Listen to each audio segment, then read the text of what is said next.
Reitzinger, here to interview Dr. Kathryn Foster, a psychologist here, private practice here in Fort Worth, Texas, with a master's degree in marriage and family counseling and also a PhD in psychology. She's been practicing for over 27 years, and today we're here to talk about her book, The Naked Truth About Men and Romance, and also a companion book, What Women Want Really, meant to be read by men, but also couples together. Right here I have a quote about Dr. Foster, about her writing, that Dr. Foster has a rare combination of scientifically based and referenced information that is also highly readable and accessible to a general audience. In my opinion, she's the best writer in the areas of psychology and relationships since Dr. John Gray. In Part 10, we'll look at other books Dr. Foster has written. One, When Your Relationship Changes, a book that helps you find meaning during a relationship change, including divorce. Hello, Dr. Foster. How are you doing? Hi. Good. How are you, Michael? I'm doing great. Excited to be here. Thank you. So let's begin. What makes relationships so frustrating? Well, we now have information coming from neuroscience that helps us understand it a whole lot better. What we need to do is imagine how old our brains are and how men's and women's brains develop differently because of the roles they were given. So for 99.9% of human history, men have been hunters, women have been nurturers. And to digest this powerful idea and really apply it to your own romance is the key. So there's three different areas where this brain structure affects romance. Number one is emotion. Men had to toughen themselves in order to kill animals. They had to suspend their empathy. Obviously, they weren't going out to pet Bambi's mother. So, we still have 179 remaining hunter-gatherer societies where we can go and look at those people and see the way that they live. And in those societies, guys are almost exclusively the ones who do the killing, making war, killing animals. In the meantime, women were giving birth. And when you give birth, your estrogen goes up hundreds of times, which feeds into oxytocin. Oxytocin is what babies need. It causes a woman to be giving, self-sacrificing, emotionally sensitive, and it also allows her to predict what the child's going to do next, like if they're going to walk off the cliff, or if they're going to go eat poisonous berries, or something like that. She's able to intuit what's going to happen next, so she learns to read people. So the first thing is emotion, the second thing is language. Men developed as silent stalkers of prey, using language in staccato and factual ways. They didn't want to scare off the animals or scare off the enemy, so they didn't talk as much. In fact, women talk, you won't believe this, 2 to 3 times more than men do. I believe it. Yeah, you do. Okay. So they didn't develop language in the same way that women did. Women were talking all day to kids, right? Nurturing them, trying to help them develop and so on.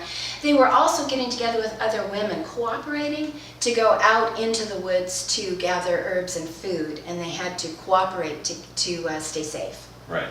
So language is the second thing. The third thing is hormones. Now, when male hunters killed and pursued animals, their testosterone spiked. And that caused them to have high sex drives. But it also caused them to be very self-interested and self-oriented. This is almost opposite of what happened as women's brains were developing. Because in taking care of kids, they needed a lot of oxytocin, which caused them to be sacrificing, giving, emotionally sensitive, and their emotional self bloomed. Now, it was important that her sex drive wasn't too high because she needed a high-touch, non-sexual relationship with her children in order to stimulate the children's brain growth. Wow. Sounds like women are kind of screwed. Oh! So we talked a little bit about romance and how the brain kind of affects us. Yeah. So men are different in the areas of language and emotion, especially empathy. And our hormones are almost opposite. So therefore, romance is actually an agreement to meet the needs of someone with opposite or different needs.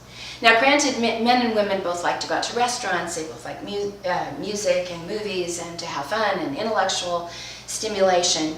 But in the guts of the romance, you find the true differences. Now, that all said, a feedback loop is possible. It is possible to get into a place where a man is meeting a woman's need, and therefore she meets his needs, and they go round and round. But they have to know each other's needs. So I'll talk about women first. So let's say that there are two women, they're heterosexual, and they're going out to lunch. And they know that they want to deepen their relationship with each other, okay? So we know how they're going to do it, actually. They are going to make disclosures of negative emotion. They're going to say, you know, I felt so hurt when da-da-da happened, you know. And this works really well for women, and it causes closeness. But now, one of the women, go out for dinner with her guy. And she's going to do the same thing because she wants closeness with him too. Right. So she does what she knows to do. You know, she makes negative, disclosures of negative emotion to him. Only it doesn't work. Probably not. Because part of his brain called the mirror neurons begin jumping up and down, and he goes in search of the fastest, most efficient way to fix her so that she won't be in distress. Right. Now, he doesn't realize that he's just shut her down. You know, he's poured cold water on her sharing. So she thinks, well, you know, that didn't work. So she backs up and she thinks, okay, I'm going to get him to talk. I'm going to find out what's really, you know, emotionally going on with him. So she begins this thing that can cause women great exhaustion. And that is when they try to question a guy and get him to talk about his feelings. Oh, yeah. Because nothing comes, you know? Because the male brain is often in neutral. Right. And he likes it that way. He likes being fine. Right. Right? And so she doesn't get a disclosure. Now the problem comes with how the woman interprets that. Because if she thinks, you know, he doesn't really care about me, or he doesn't really want to get to know me, you know, or maybe he just wants me for sex, you know, then we have a lot of hurt begin to build. Right. So it definitely sounds like it's a pretty serious situation, kind of the guts of what's that word? Irreconcilable differences. Divorce. Yeah, you know what I'm saying. You know that word. So I it do. kind of sounds like it's the guts out of it, for sure. Yeah, you're right. It is serious. I mean, her attempts to get close and to be known are thwarted. But let me illustrate further, and this comes from psychological tests, okay? A couple sits down to talk, and neither one of them know that a guy tends to pay attention to and rely on his thoughts, while a woman tends to pay attention to and rely on her feelings. Now, I'm going to talk in a few minutes about how we shouldn't really say just feelings, we should say thought feelings, because it's a woman's brain changes, yeah. but I'll get to that later. But let me also say that this doesn't have to do with IQ. You know, like, it's not right to say a guy relies on his thoughts because he's smart. That's not right. The IQ tests between the genders tend to be equal. But the way this shakes out is she begins to share. Now, women have strong access to the 412 emotions. Wow. No way. No, seriously. 412. There are 412. That's crazy. There are 412 separate emotions. Uh-huh. And so she tunes into that, and she begins to share some of that, because that's where she lives, right? Only he steps over that disclosure and goes in search of logic. Yeah. Right?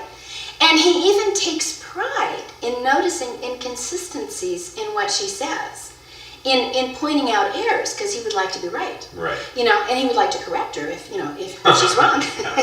Who does that? So as she talks, he's also trying to quickly find solutions to what she's saying.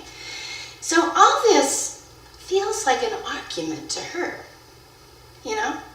She's doing something altogether different. She feels cut off. Now, men don't often know that women have a natural expressiveness. Right. And when that's curtailed, they don't feel good. You know? So that's what happens to her. She's seeking connecting, intimate dialogue. He's using language more to establish facts and to display his knowledge. She's using dialogue to find closeness. Right. Well, we'll be back and we'll figure out why are women like this.